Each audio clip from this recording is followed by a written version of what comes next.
We are so thankful that you're here. And guys, truly before God, humbled that you are here. Thank you. Thank you so much for being here. These guys have accomplished, I believe that sitting on the stage right now in terms of accomplishments from the standards of what you can accomplish in this world, probably as much as any 5 people that you could possibly have up here. So thank you for coming and being willing to share. I want to ask you a question just straight out the gate, and that's this. In terms of who influenced you, like who was it that you, if you had to go back besides my parents and my spouse, who would it be that I would say was the most influential in me becoming everything that I believe that I was intended to become? For me, it's almost impossible to not focus on my mom and dad. And my dad was born in Italy. He came to this country when he was 11. He never finished 8th grade. He sold bananas and apples in the Bronx his entire life. My mom was born in Ireland and came here to marry my dad, and she never finished high school.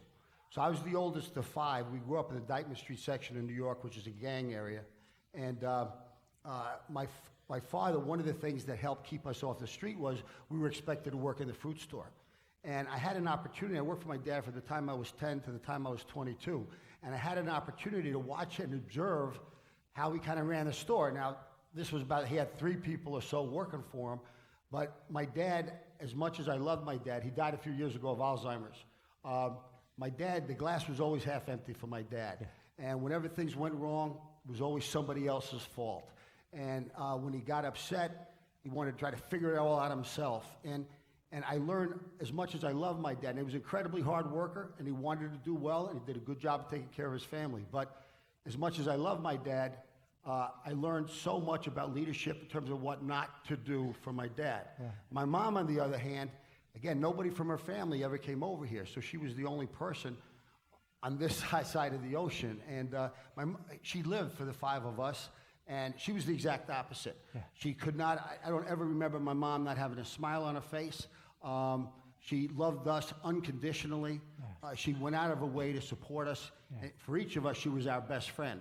So on one hand, I think there's a personality, there's a sense of humor, there's a wit, and there's an optimism and love that exuded from my mom.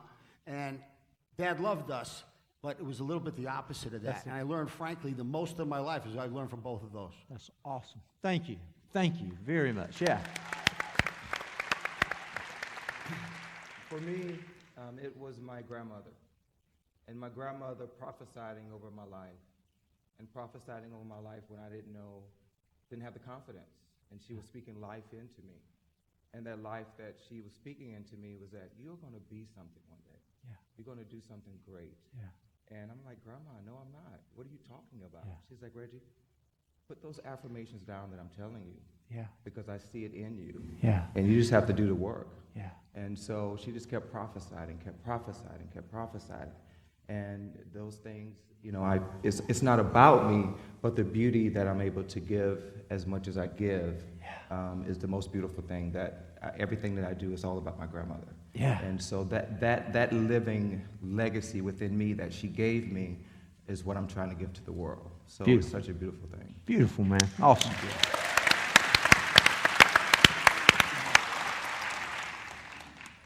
I think I was always taught that you separate personal and professional. Yeah.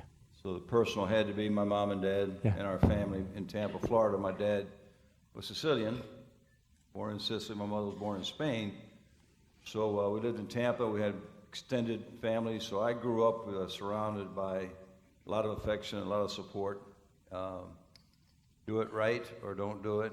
Take responsibility and care for people. Don't abuse any opportunity that you have. Professionally, I have to, qualify one of the comments you made because you said phenomenal athlete, and I was never accused of being a phenomenal athlete. But I did manage for a long time, and professionally, as a leader, there were 3 men I asked questions from everybody forever, but the 3 men in baseball started with Sparky Anderson. Yeah. Sparky Anderson was a great mentor. Any young guy that wanted to learn the game, Yeah. and he would really talk about leadership and the integrity of how your team should compete. Yeah. Sportsmanship. You do your best. The other team beats you. You tip your cap. Yeah. You win, and you feel good about it. Yeah. George Kissel is a phenomenal. He's passed away, but he's a phenomenal teacher to thousands of people that came into Major League Baseball. Yeah. And he had a real simple formula. When I first started, I was a player coach in 1977, and I started managing. And he had a term where he said, "Love it and learn it." I said, "What does that mean, George?" He said, "Well, if you want to get into coaching, if you don't love the game, then don't get into it." Yeah. He says, because if you love the game, you're going to want to learn about it. That's part of what you teach. That's how you lead. You have to learn. There's a lot to learn, a lot of nuances of baseball. He says, and what you're going to find is that the more you learn, the more you're going to love it. Yeah. And over the time, to this day, in fact, I listened to Joe yesterday talk about leadership, and I thought, I wish I was still managing because I'd apply three of the priorities that he described. So George Kissel, that was very, very important. You got to learn your profession, Yeah. and the more you learn it, the more you love it. Yeah. The more you love it, the more you want to learn. It's just a wonderful cycle. Yeah. And last but not least, I spent the last 16 years with the St. Louis Cardinals with a great man named Reggie Sanders. Yeah, Reggie Sanders. Yeah. And when I first got there, I asked Red, I knew the tradition of the Cardinals. I'd had my time in the American League and say with Sparky and so many other guys, but there's something magical about the Cardinals. I said, Red, what's the magic? He said, well, there's really no magic. It's really pretty basic. If you put this uniform on, it has to represent true team, true family. Yeah. So you're the major league manager. You have to lead our major league club in the first thing you do before you ever talk about playing the game. You have to come together as a family. And he explained to me that was bonds were built on earning each other's respect, earning each other's trust, and making sure that you demonstrate that you cared for each member of the team and the outcome of the game. Yeah. Yeah. So with that foundation, respect, family, and trust, then you go out and play the game. And over my career, I've realized, and to this day, I think leadership is more, I don't care what you do, whether it's leadership of your family or your business. If you have a chance to influence and impact people, you start with the values of respect, trust, and caring. Yeah. Fantastic. Thank you.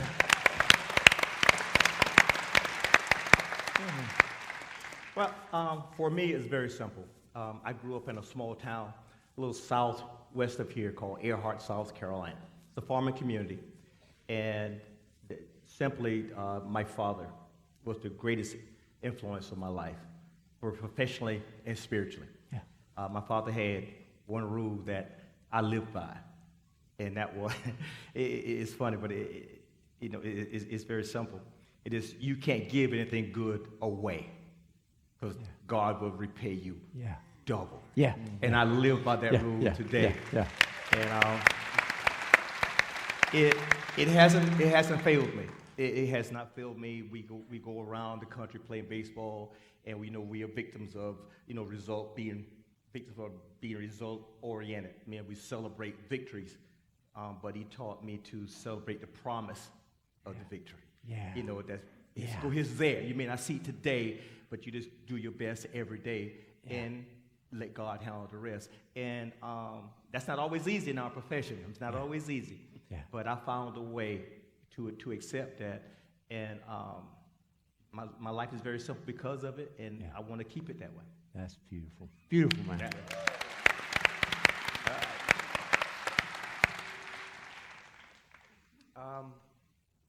I grew up in Puerto Rico, from the projects, very rough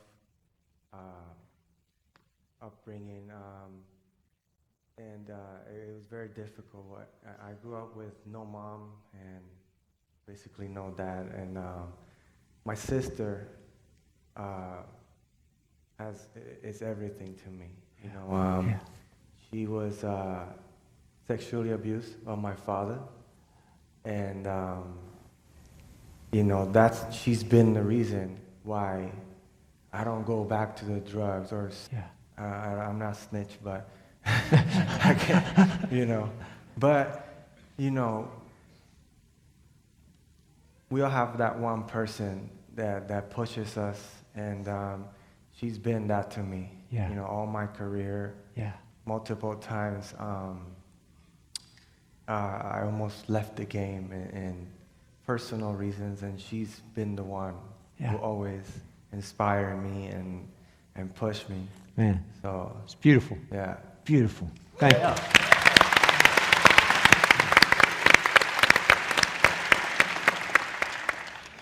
Tony, if I were to go through the resumes, I mean, it would take an hour to just tell you what God has done in and through the lives of these guys. But when I think about, you know, from being TD Ameritrade, being CEO of TD Ameritrade, continuing as chairman there, coming to win a Big South championship in football, just there's so much, and then, you know, down this line, what you guys have accomplished is just mind-boggling.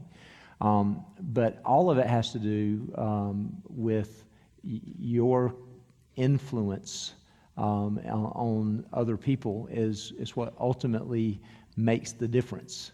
You know, using what you've achieved for influence, but also influencing in your leadership position. And what we would all want to learn is this. Like, I mean, honestly, as I'm looking at you guys and what you've done, I think, well, I'm just not on that level.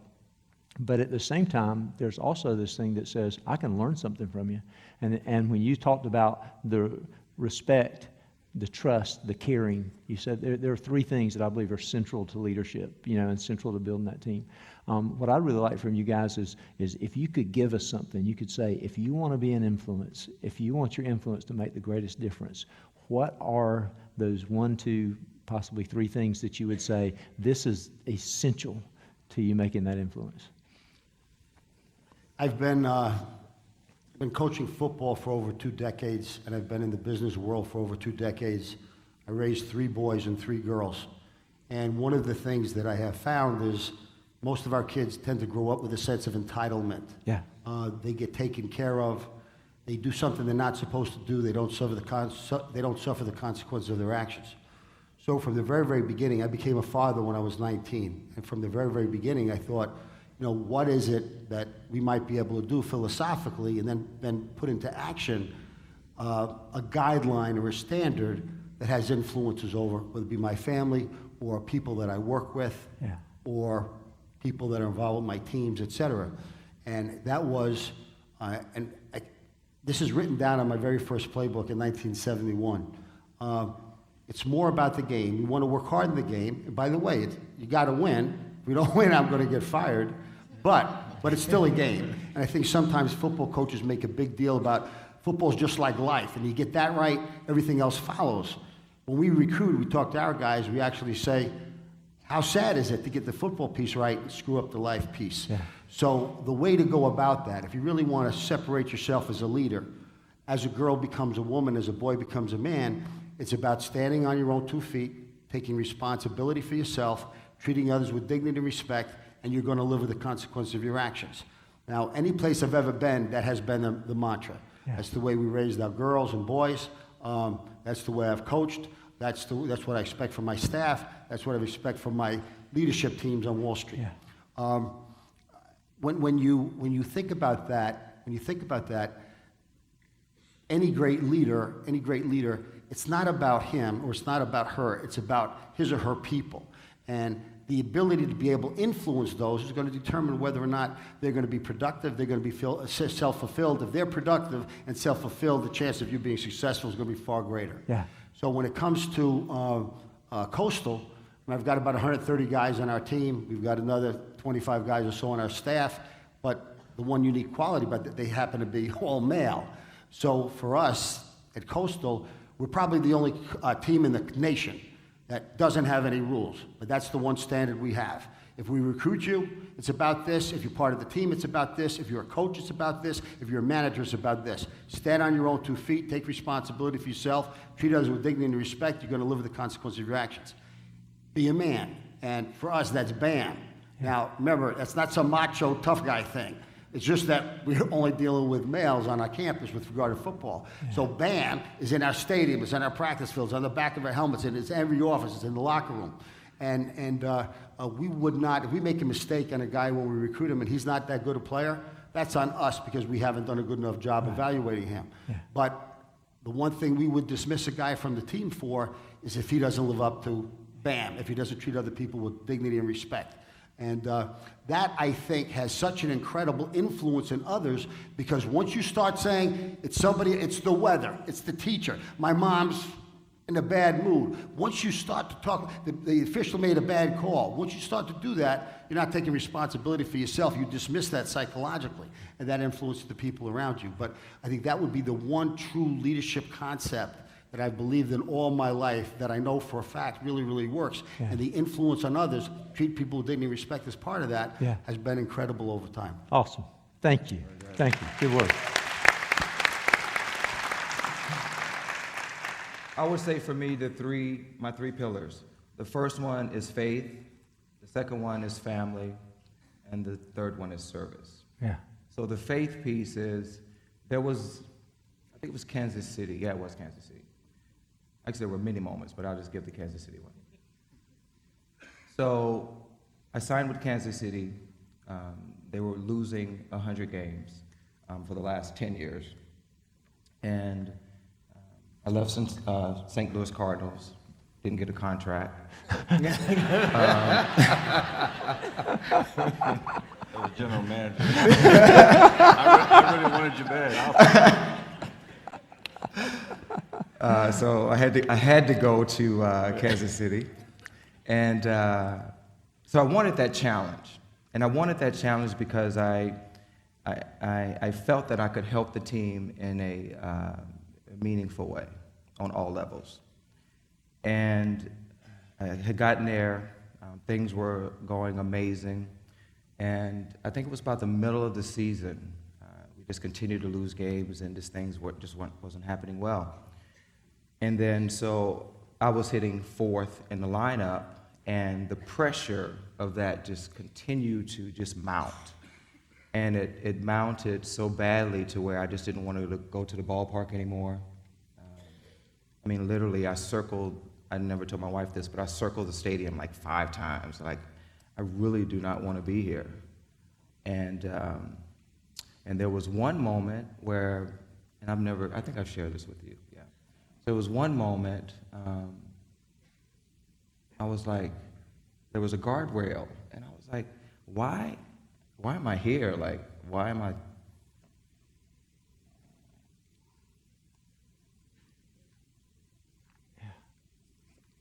There was a guardrail. Yeah. And this is liberating for somebody. I don't know why I'm crying, but this must be liberating for somebody, so I'm here for this. Yeah. But, so there was a guardrail. And I really wanted to hit that guardrail. Yeah, bro. I'm just like, Lord, why am I here? Why am I feeling those feelings? Or why is that pressure mounting? Yeah. And so I took a breath and gathered myself together and got on my knees. I literally got out of the car, on my knees, cars passing, actually going to the ballpark, passing, and I'm on my knees and just praying to God, like, just give me the strength, the faith, the wisdom to do, what it is you call for me to do. Yeah. And so I got the strength enough to, walk into the ballpark and continue my journey and to keep moving. And so I share that because it is important to understand the work that it takes for us to get to where we are. Yeah. And it's you see the success that we all have, but it is extremely hard to continue to grind and to work and to put in the hours that it takes for us to be successful. Yeah. And the faith that my grandmother prophesying over my life was the strength that gave me that ability to fight through that. Awesome. So faith is number one. Yeah. Then family. Family is everything that from my mom, my brother, to my dad, who had passed away as well, and then my family that's sitting here on the front row. As a father, it is the most important job in the world. And I have girls. I have 4 girls. And the world that we live in today is becoming more and more trying for our young kids. And they need strong parents that will tell them the truth. Yeah. And whether that truth is good or bad, whatever it is, I think it's our duty to make sure that we give them the truth. Yeah.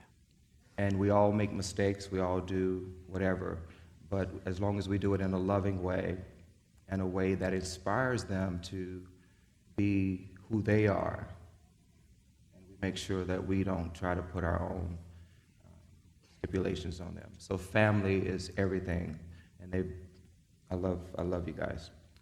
Then the third piece would be service, and that service stems from my brother Demetrius, who has autism, and has been battling this disease for 37 years, and it's been a long road, and it's a continual road. And everything that I do when it comes to service is all about him and the families that we serve.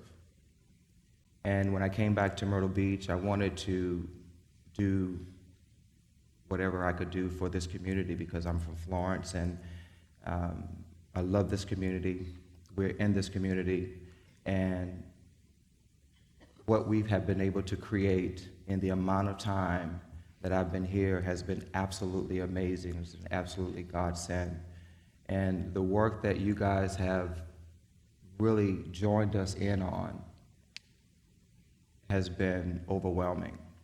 And it's been overwhelming because I believe that you guys understand that the purpose of our lives is to share, to give value, and to make sure we take care of our neighbors. Yeah. And the neighbors that I believe, we were talking the other day about, this generation and how people don't take care of people anymore. I see differently. This community is a Bible-based community that cares about people. And so when I came back to this community and brought my family, I knew that this was the right community for our family. Yeah. Yeah. So the service piece is very near and dear to my heart. So thank you. Awesome. Thank you.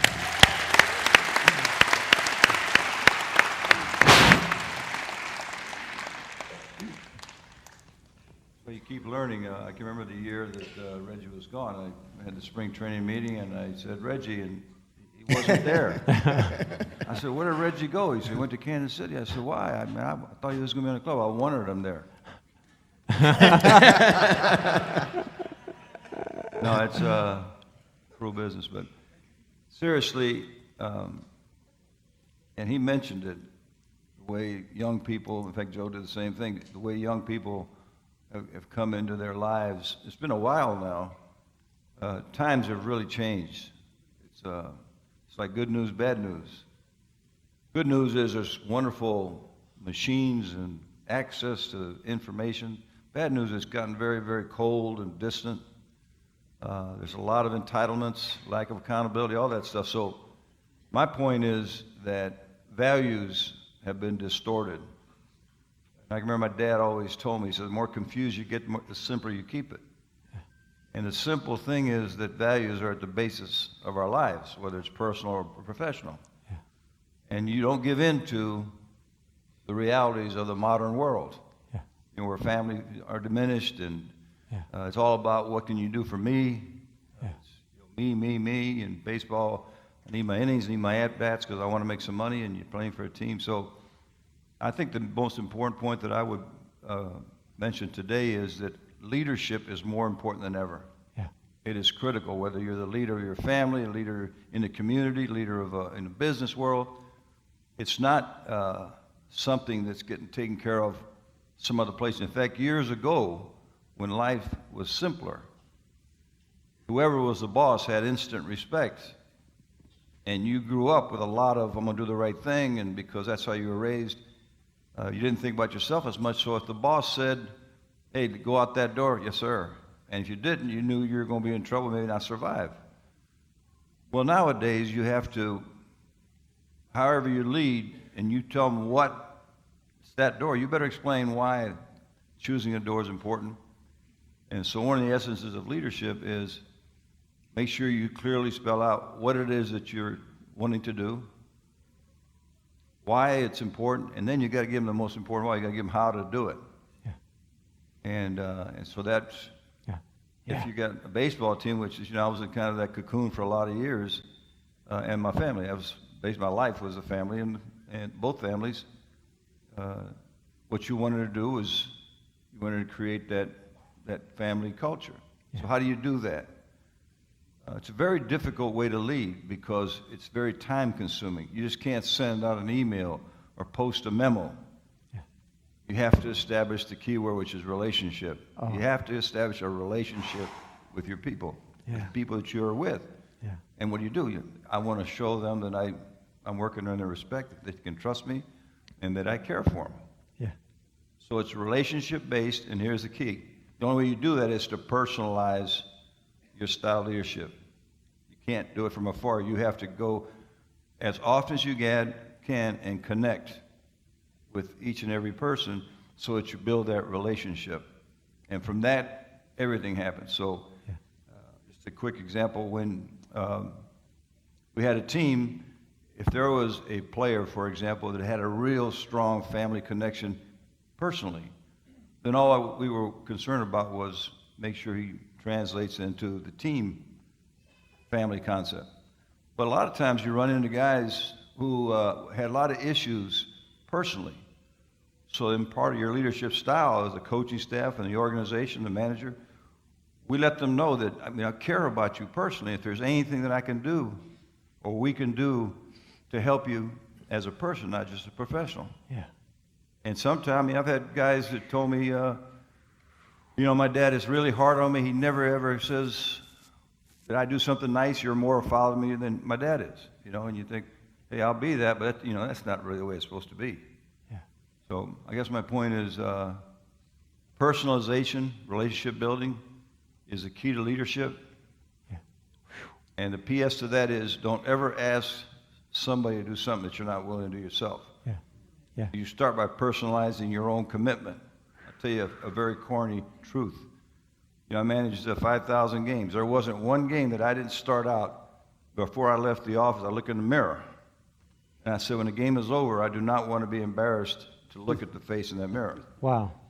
Which meant that whole game I was going to do the very best I could Yeah. with my responsibility because I wanted to personalize. And I felt like if the players see that I'm totally engaged, Yeah. and as I'm asking them to be for our team, then it's consistent. So when the game was over, man, if I ever felt like I had half-stepped for an inning, I was going to beat myself up more than anybody could. So I believe personalizing and getting back to as many basics and creating relationships is the key to our lives and improving some of the distortions of values that we all have to face in today's world. Beautiful. Thank you.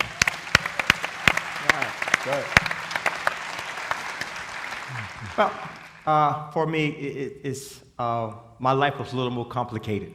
As you know, I grew up here, in the South, and there are a couple things that I can tell you that really was instrumental for me in being somewhat successful. And the one thing is, it's an old saying: "You do you. You do you." God created all of us equal, but we're still unique. It means our situations are all unique, and we have to do that. We have to not be afraid of change. And I think that what hinders us a lot of times is that we're afraid to get out of our comfort zone. So we're accustomed to doing things that's easy. We don't want to push the envelope, for lack of a better term. And a quick story. A lot of people know it. Some of you may not know it. I was willing to change. You have to have the attitude for change. Back in 1977, I did something that was unheard of in my community. I was the first African American to play baseball at the University of South Carolina. Wow. At the very, Now, against all odds and against all the advice I got from family and friends, not to go there. Yeah.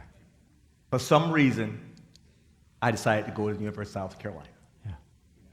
That wasn't my plan, but that's why I ended up going to the University of South Carolina. And it was probably the greatest experience I've had because it gave me to see a different side of the world, different from what I was accustomed to see.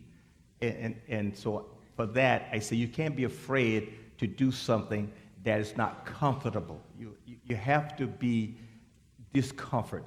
When you always stay comfortable, we keep doing the same thing. It's like they say we do the revolving door, the same thing over and over and over again. You know, the last thing, and you have to really bear with me because I'll start preaching up here in a second. So I love it. You know, and the last thing that I will tell you is, as a Christian, we have to be more than believers. And the people say, well, what's the difference? But see, we're so accustomed to using believe and faith as the same, and they're not the same. They're different. Believe simply means you confirming that something is possible. But when you have faith, then you trust that that is going to happen regardless of whether it happens immediately or not. So it's a difference in the two. So don't walk around saying, I believe, I believe, I believe. No, let's show it. You know, you have to show it so you trust in the change. All right? Yeah. So, so this is the things that has helped me through my career. You know, because I've had to do a lot of things that was against all odds. But there's something inside that says, you do you. Yeah. You do you. Yeah. You know, and trust God to guide you along the way. A lot of times you're going to think you don't know what's going to happen at the end, but if you feel within yourself that this is what you need to do, regardless of what the numbers say, and we talked about the numbers, but God, regardless of what the numbers say, this is what I feel comfortable doing. This is what's going to make me happy. Don't let your happiness be determined by what someone else is doing. Someone else's success is not a barometer of your happiness. Your happiness is unique to live. All right? That's it. Felipe. This is kind of hard because they said it all, but I think for me, as a leader, we create out of what's inside of us. You know, if you're a rotten person, you're gonna create rotten things, and you know you have to know who you are. Yeah. We also need to know there was only one perfect leader in the whole entire existence, and that's Jesus. Yes. And the sooner we get to understand that, and that we are gonna fall down along the way, we need to stand right back up and keep fighting. What drives you? What's that fire inside? What's your purpose? You know, if your inside is rotten, how are you gonna be aligned with your purpose? You know, my whole career, I was a pretty gifted player. I think that's self-speaking. Maybe they can agree. Yeah. Right. But, you know, looking back at my career and what I could have done differently to impact millions of people, you know, if I can go back, it would be totally different, you know? Yeah. So, Wow. you know, we can't waste any time Yeah. in this world, you know, we Yeah. can't get time back. Yeah. Felipe, what would you do differently? Like if you had it to do over again, you know, the influence that you wish you had, what would it be? I think the only thing is I was a hard worker. I Yeah. loved the game. My problem was more off the field, Yeah. and Yeah. that's what I would change. Just how respect the game. Oh. You know, respect what you do. Yes. We work so hard Yes. to get to the big leagues. And it's even harder to stay there. Yeah. You're competing with top class players. Yeah. Yeah. And year after year, you have to get better at something. Yeah. And I think as leaders in life, we can't get content with just, okay, I'm doing this good. Just always trying to do something better. Good. You know, at the end of the season, I used to look at where I could improve Yeah. my game. Yeah. And I think we could do that in life also. Oh, love it. Good word. Good word. I don't know about you guys, but I'm just like, I'm wishing we had 3 hours. I mean, I really mean this. It's so powerful. And it was interesting. Felipe was saying that the ultimate leader is Jesus. And when I was listening to you guys, I was listening to every leadership principle you brought was originally from Jesus. You know, and when Joe is saying, take personal responsibility, you're gonna take responsibility for your own actions. It was interesting that the Lord spoke through Paul in Galatians 6, verses 7 and 8, and it says, verses 9 and 10, but he says, you know, don't be deceived. God can't be mocked. A person reaps what they sow. You know, I mean, you're gonna end up reaping what you sow in that sense. That's powerful. But also, when you're talking about treating people with respect and dignity, you know, back to Matthew 7:12, Jesus said, "So in everything, do to others what you would have them do to you." And I love the fact that you're saying, "Hey, man, it's like we don't have a whole bunch of rules." And what was cool is Jesus said concerning that one rule, he said, everything in the Bible is summed up in that one rule. He says, do to others what you would have them do to you, for this sums up the law and the prophets, everything written in the Bible. And so that's cool that you're leading with that kind of simplicity, you know what I'm saying, and drawing it back to a principle that Jesus had. And then, Tony, when you were talking about, you know, that whole idea of it all being about relationships and, you know, the whole concept of caring, and it blows my mind when I think about it. Guys, I don't know if you realize, again, when I talk about accomplishments, to imagine being, you know, and I guess around 86 when you're dismissed from the White Sox, and then the next thing that You didn't have to bring that up. I know. I didn't have to bring that up. And But- just one thing to be clarified, it's not that you get classes over and you got dismissed. Fired. But then fired there, and then go on to the A's, and then go on to win 3, you know, championships, and one of those is a World Series, and then go on to the National League and win again 3 for the National League, and win 2 more. You know, it's just amazing, all that. But I'm looking at accomplishment on a remarkable level. But what you're saying is, it meant caring about what's happening in the life of individual people. It wasn't about, I want to achieve greatness, so let me be behind a door somewhere mapping out how to conquer the world. But it's about caring. Man, you blew me away with that statement. And again, that goes back to the heart that Jesus talked about. You know, he said when he was asked again, you know, Jesus, everybody's looking at him. All right, give us that one thing. Give us that one thing. You know, what's the greatest commandment? Matthew 22:37 through 40, he answers by saying, it's to love God with all your heart, with all your soul, with all your mind, and all your strength. And the second is like it, love your neighbor as yourself. And then he goes back to that same thing. He says, this really summarizes everything that we're called to do. And I'm going like, how in the world did God bless you with the success that he gave you? And somehow that powerful principle of God's truth just landed right in the center of your leadership. You know what I'm saying? I mean, it's just absolutely beautiful. And when you're talking, Reggie, about the whole idea of serving and that being so important, y'all, Jesus, the Son of God, when everybody's all about, you know, I want to get mine, you know what I'm saying, and I want to get the respect that's due me, and who's going to be the greatest, and they're arguing over who's going to be the greatest. And Mark 10, As you know that those who are rulers of the Gentiles or the people in the world rule it over them. Their high officials exercise authority over them. Not so with you.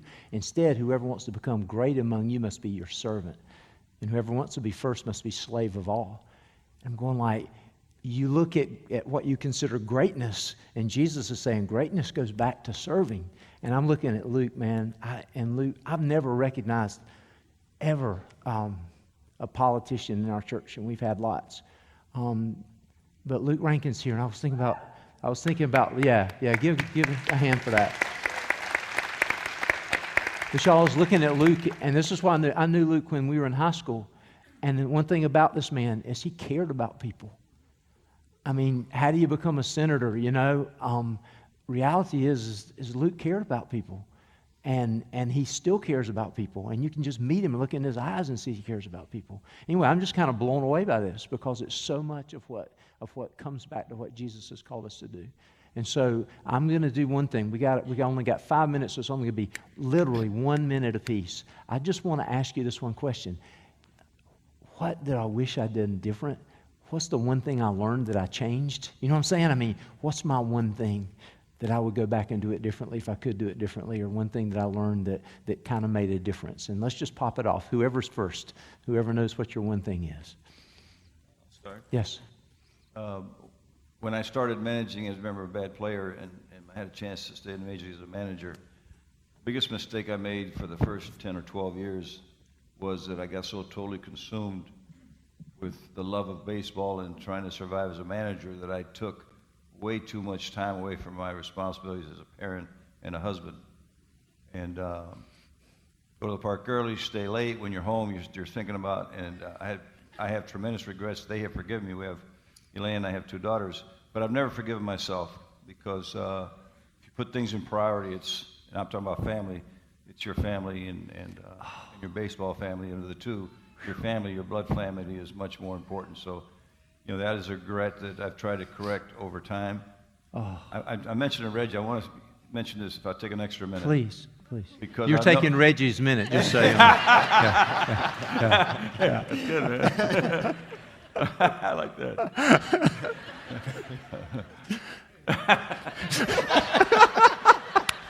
I was going to say I was going to take Felipe's minute too. Because we were teammates. But anyway, I know he was advertised that Bob Knight was going to be a part of this. And I've got a Bob Knight story, but I wanted to explain because Bob asked me to say it. About a week ago, he started not feeling well. He had been in spring training and doing well, and then when he went back to Lubbock through his wife Karen, he just wasn't, I don't know whether it's the flu or whatever, and he hesitated to make the long trip from Texas here, didn't think it would be good for his health. So I want you to understand that Bob doesn't make commitments. If you know Bob, he commits to promise, and he's there. Yeah. He couldn't make it. So I'll tell you my story, that if he was here, he would have said, it's his favorite baseball story. This really upsets him. So he would use Albert Pujols as an example because Albert does it. Albert would hit a home run, and he'd run around the base. Just as he got to the plate, he went like this. And so Bob would tell him, when you're doing that and you're celebrating, I'm thinking, God just punished the pitcher. Because he's brilliant. He said, Coach, I wasn't thanking him for what I did. I was thanking him for the opportunity. Oh. And it's the only time I've ever seen Coach not come back with another answer. Oh. That's good. Good work. Good work. I guess I am next on. Okay. If I had to do it all over again, if I could go back and change, the first thing I would say that I've always been very close with family. And even when I played, my wife traveled with me. Yeah. I buy tickets, whatever she was going. Yeah. You know, and she's been by my side through the thick and thin. Awesome. Through making the $4 a day meal money to, well, let's not get into all of that. That's a whole story right there. But if I had to do it all over again, I would have surrendered sooner. Yeah. I fought God for the longest. Yeah. You know, because baseball, I thought that was all I needed. That was all I needed until man decided they didn't need me anymore. Yeah. Yeah. And I wish I had surrendered sooner to God's Good will work. to do it. Okay, we're down to 1 minute, so who's going to take it? Yeah. You make me feel bad. Can we take 2 or 3 minutes? When I began my career, I was very, very much driven to be the best I could, but also I was driven to accomplish something special in my career. So I would often think about what's my next job going to be, what's my promotion going to be. And over time, I realized that it wasn't about me, it was about the people that I was serving. And in the business world, it was always about our clients, our shareholders, and our employees. In the football world, it was always about our players, our coaches, and our fans. And when I realized that everything I was doing was for the benefit of those constituents, I became far better leader because I was able to make much better decisions. Because it wasn't about me, it was about what we were trying to do for others and accomplish. And if I had learned that a little earlier in my career, you know, maybe I'd be coaching the New York Giants today instead of Coach Carolina. That's awesome. And I tell you what, Joe, man, you just keep biblical principle after biblical principle. There's in Philippians in chapter 2, verses 3 and 4, and I give that just because our folks look it up and they just go there. But he says, do nothing out of selfish ambition or vain conceit, but in humility consider others better than yourselves. Each of you should look not only to your own interests, but also to the interests of others. And so you're just like living that. It's just beautiful. I want to finish with this, and it's going to be like so high on your weird meter, it's going to blow you away. But I've been spending the last several days just kind of getting to know you guys, just reading and looking and thinking. And I was, Tony, you were walking out on the field, and something you don't know about each of you, every one of you have been paid amazing compliments. Tony, I was talking with Reggie, and he said, that man's been like a father to me. And he says he's blessed my life more than you can imagine. I was talking to somebody that works with you at Coastal, and when I was asking them about you, and they're a dear friend of mine, and they just said, he's genuinely one of the best men I've ever known. And they just love you, man. It's beautiful. And Reggie, when I was talking to the players, I just had players sitting there like Gary telling me, man, this guy cared about me when I was a newbie, and he was just building into my life, and he's made that difference. And then for Mookie and Felipe, I was asking Reggie, I said, would you tell me, out of the players that are around you, where have you seen Jesus just really lived out? You know what I'm saying? Where you know that person really is living it. Y'all know how religious people can make you sick sometimes? Yeah. You know? But who's somebody who's really living it? And he named you, you know, among a handful of people. He said, I really see it in him. So it's beautiful. But as we're going through that process, I'm just kind of growing. It sounds weird, but to like love you guys in a way. And it's Tony. This is for is concerning you. I was sitting in the dugout last night when you were doing that game, and I saw you out there, and I saw your face. And I just saw the way you were looking and talking and the way you were just touching people's lives and everything. And it sounds strange, man, but I thought, one day you're not going to be here. One day you're going to die. And I thought the same for you, Joe, and I thought the same for all you guys. I thought, one day they're not going to, I mean, death is the great equalizer. We're all worm food, you know, ultimately. And no matter what we've done or where we are. And I'm like, the number one thing I want to know is that you know God created you forever, you know, and that's the most important influence that you'll ever have. And I think if I can influence people to win a World Series, or influence a person to be a better ball player, or influence somebody to invest their money well and be seated for retirement, those are great things. They're truly great things.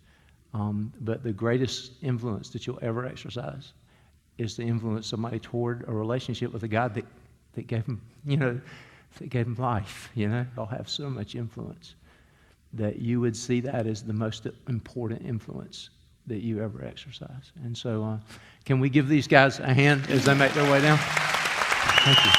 You guys can hit.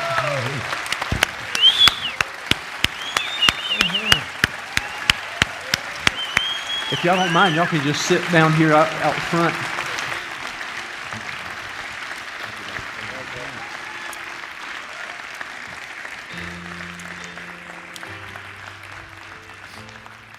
I want to say this, that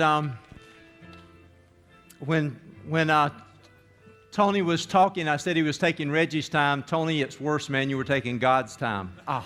Tony, when you said that about, and thank you for sharing that story from Bobby, because I want to tell you what happened in that moment is Bobby saw in a player that when he was doing that, it wasn't for show, and it wasn't to say I'm better than.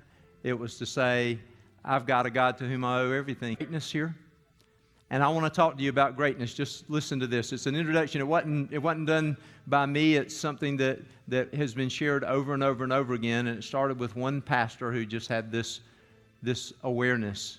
He said, I want to introduce you to a man who was actually born in an for 1 year. He never wrote a book. He never held an office. He never owned a home. He never had a family. He never went to college. He never set his foot inside a large city.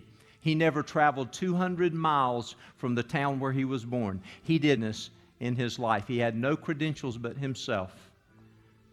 When he was still a young man, the tide of public opinion turned against him. All of his friends abandoned him. One of them denied him. He was turned over to his enemies. He went through the mockery of a trial, and he was nailed to a cross between two criminals. While he was dying on that cross, his executioners gambled for the only piece of property he had on earth, which was his coat. After he was dead, he was taken down and he was buried in a borrowed grave out of the pity of a friend. But then he rose. And he, after now 10 broad centuries have passed, is the centerpiece of civilization. He is at the very core of all true progress in this world and in this life. And I am within the mark to say that of all the navies that have ever sailed, who have ever ruled, put together, have not impacted the life of human beings on this earth as much as that one solitary life.